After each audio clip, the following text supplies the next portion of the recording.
ஹாய்ங்க. இன்றைக்கி பன்னீர் மசாலா செய்கிறதுக்கான பொருளை பார்ப்போம். ஒரு பிரியாணி இலை, ஒரு ஏலக்காய், கல்பாசி கொஞ்சோண்டு, 1/4 ஸ்பூன் சோம்பு, 1/4 ஸ்பூன் கடுகு, 2 ஸ்லைஸ் நான் பன்னீர் கட் பண்ணி வச்சுருக்கேன். இந்த மாதிரி கட் பண்ணால் போதும். இதுக்கு தயிர் 1 ஸ்பூன் தேவை. 2 வெங்காயத்தை குட்டி குட்டியாக கட் பண்ணி வச்சுருக்கேன். 2 பழுத்த தக்காளி பழத்தை அரைச்சி வச்சுருக்கேன்.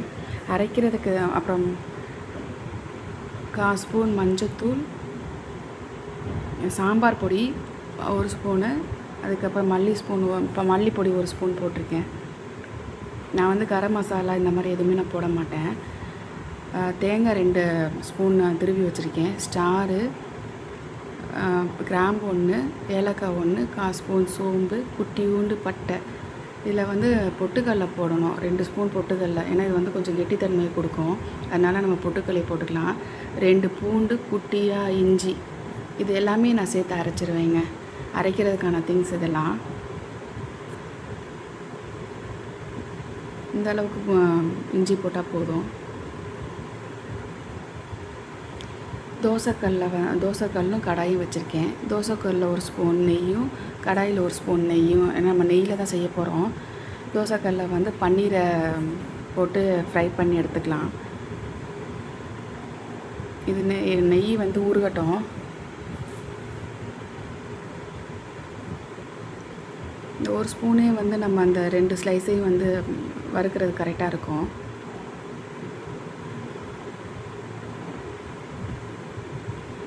கடாய் அதுக்குள்ளே ரெடி ஆகிடுச்சு. நம்ம கடாயில் தேவையான பொருளை போட்டுருவோம். அந்த மசாலா பொருள் எல்லாமே போட்டு கடுகு எல்லாத்தையும் தாளிச்சிருவோம். வெங்காயத்தை போட்டுருவோம். வெங்காயம் வதங்கட்டும். வதங்குற வரைக்கும் நம்ம இந்த பன்னீரை பார்ப்போம்.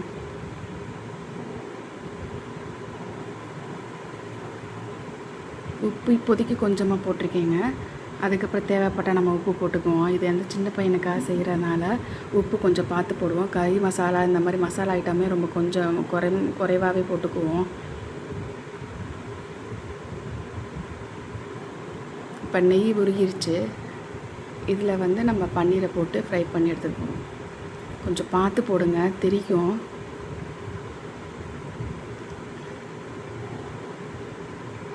கொஞ்சம் ஒவ்வொன்றா போட தான் கரெக்டாக இருக்கும். அது ரொம்ப நம்ம மேலே தெரிக்கும். அது பார்த்து நிதானமாக போடுங்க.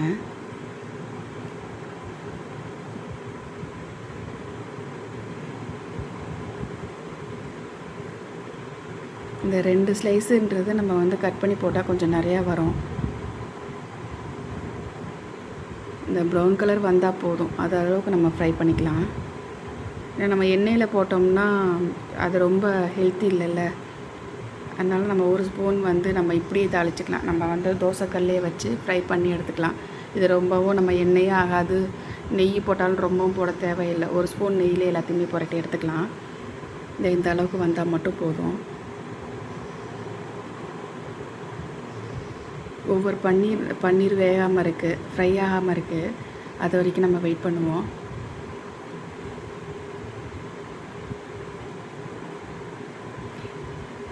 நான் இந்த மாதிரி தாங்க செய்வேன். ரொம்ப நல்லாயிருக்கும், டேஸ்ட்டாக இருக்கும். சின்ன குழந்தைங்களாம் ரொம்ப விரும்பி சாப்பிடுவாங்க. நம்ம ஹோட்டலில் சாப்பிட்ற பன்னீரை விட இந்த பன்னீர் நல்லாயிருக்கும். நீங்கள் இதே மாதிரி ட்ரை பண்ணுங்கள். ட்ரை பண்ணிவிட்டு இதையும் கமெண்டில் சொல்லுங்கள், எப்படி இருந்துச்சுன்னு சொல்லுங்கள். நம்ம பசங்களுக்கு செய்கிறதுனால நம்ம ரொம்ப மசாலா பொருள்லாம் சேர்க்க வேண்டாம். இந்த பொருளே நமக்கு இது அதிகம்தான். இந்த கறி மசாலா இதெல்லாம் நம்ம வீட்டில் அரைச்சா மட்டும் நீங்கள் செய்யுங்க. எனக்கு தேவைப்படாதுன்றதால நான் வீட்டில் அரைக்கலை.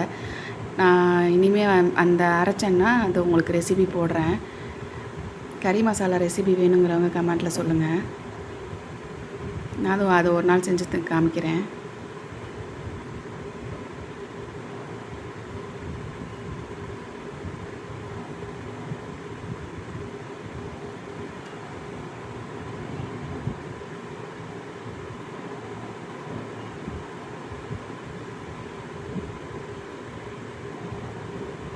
ரொம்ப ஈஸிங்க இது. நீங்கள் வீட்டில் ஒரு முறை பண்ணி பாருங்கள். பசங்களுக்கு ரொம்ப பிடிக்கும். அடுத்து இந்த பக்கம் வந்து தக்காளி போட்டுருவோம். தக்காளி ஒவ்வொன்று அந்த அரைப்படாமல் இருந்தால் அது ஒன்றும் கஷ்டம் இல்லை, பரவாயில்லைங்க. நம்ம ஜூஸ் எடுப்போம், நான் கொஞ்சம் அரைப்படாமல் இருக்கும். நான் அப்படி தான் பண்ணுவேன். இது பொடி ஐட்டம்ஸ்லாம் போட்டுக்கலாம். மஞ்சத்தூள், மிளகாத்தூள், மல்லித்தூள்லாம் போட்டு கிளறிக்குவோம்.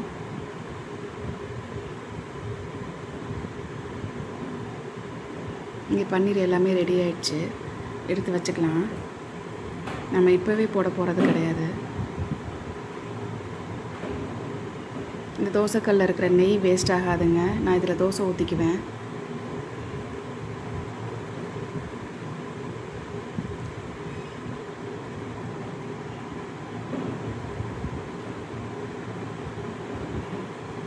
இப்போ இந்த தேங்காயெலாம் அரைச்சிருவோம். 1 கப் தண்ணி மட்டும் போதும்.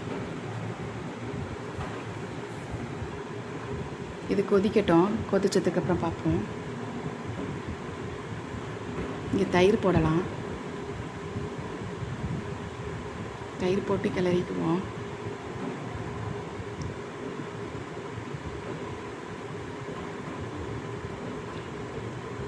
ரொம்ப மசாலா இல்லைங்க, அதனால உங்களுக்கு நல்லாயிருக்கும். இது நம்ம ஹோட்டலில் கூட மசாலாலாம் அள்ளி போடுவாங்க, கறி மசாலா அது இதுன்ட்டு. இது நம்ம வீட்டில் செய்கிறது கொஞ்சம் நம்ம எல்லாருக்குமே வந்து ஹெல்த்தியாக தான் இருக்கும். இந்த செரிமானம் இல்லாதவங்களுக்குலாம் வந்து இது சாப்பிட்டா நமக்கு ஏதாவது ப்ராப்ளம் வருமோ அப்படின்லாம் யோசிக்க வேணாம். ப்ராப்ளமே இருக்காதுங்க. நான் 3 கருவேப்பிலை மட்டும் தான் வச்சுருக்கேன். இது போதும், வாசனைக்காக மட்டும்தான் போடுறேன். இந்த மாதிரி கொதித்து வந்ததுக்கப்புறம் பன்னீரை போட்டுருவோம். பன்னீர் ரொம்ப சாஃப்டாக இருக்குங்க, நல்லாயிருக்கும். நீங்கள் இந்த இதை ஒரு டைம் ட்ரை பண்ணுங்களேன்.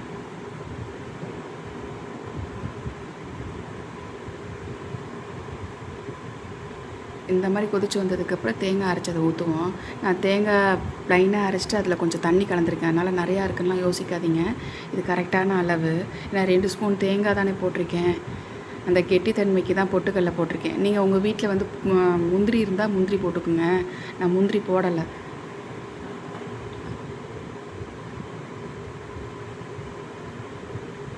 பொட்டுக்கடலை போட்டாலே கொஞ்சம் கெட்டி வரும். அந்த ஸ்மெல்லே அவ்வளோ டேஸ்ட்டாக இருக்குது, நல்லா இருக்குங்க. இப்போ உடனே சாப்பிட்ணுன்ற மாதிரி இருக்குது ஸ்மெல்லே.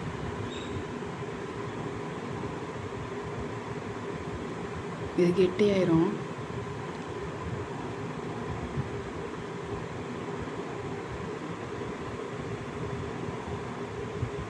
பசங்க பன்னீர் கேட்டால் நம்ம வந்து போய் கடையிலலாம் வாங்கி கொடுக்க வேணாங்க. இண்டிவிஜுவலாக பன்னீரை மட்டும் கொடுக்க மாட்டாங்க, பன்னீர் மசாலா மட்டும் கொடுக்க மாட்டாங்க. நம்ம அதுக்கு ஏதாவது வாங்கணும். ரொட்டியோ நானோ பரோட்டாவோ இந்த மாதிரி ஏதாவது வாங்கணும். அது ஹோட்டல்லலாம் எப்படி செய்கிறாங்கன்னு கூட தெரியாது. இதை நீங்கள் பாருங்கள், இதே மாதிரி செய்யுங்க. உங்கள் பசங்க எப்படி இருக்குன்னு சொன்னாங்கன்றதை கமெண்ட்ஸில் சொல்லுங்கள். எனக்கு உப்பு பத்தாமல் இருந்துச்சு, நான் கொஞ்சமாக தானே போட்டேன், அதான் திரும்ப உப்பு போட்டிருக்கேங்க. உப்பு போட்டு நம்ம கொதித்ததும் ஆஃப் பண்ணிக்கலாம். இதில் நான் ரொம்ப வந்து கருவேப்பிலையும் போடலை, மல்லியும் போடலை. என் பையனுக்கு பிடிக்காதுன்றனால மகதீஸ்க்கு தான் இது பண்ணியிருக்கேன். நல்லாயிருக்கும். ட்ரை பண்ணிவிட்டு எப்படி இருக்குன்னு சொல்லுங்கள். தேங்க்யூ ஃபார் வாட்சிங்.